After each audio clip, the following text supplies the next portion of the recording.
L'Ajuntament de Santa Eulària està tramitant 6 expedients sancionadors per valor de més d'1 milió d'euros a propietaris d'habitatges que estaven sent llogats il·legalment com a turístics. Es tracta del primer paquet de propostes de sanció sorgides després de la posada en marxa d'un servei tècnic i jurídic per lluitar contra el lloguer turístic irregular dins del Pla Santa Eulària Crear Futur.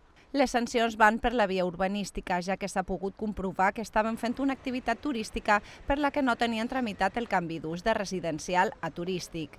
De moment, el consistori ha notificat 4 propostes de sanció a 2 habitatges de la zona turística de Puig d'en Fita, una altra a Jesús i una quarta a Puig d'en Baix.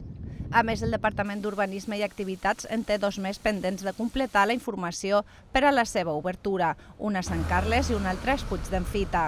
Les sancions van entre el 25 i el 50% del valor de l'habitatge i per això el còmput total superarà fàcilment el milió d'euros.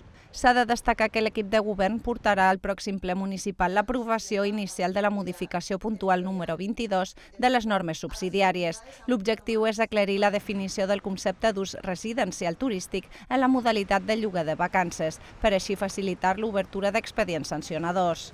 Fins ara, els tècnics municipals havien de fer una doble comprovació per demostrar que un habitatge s'estava llogant turísticament.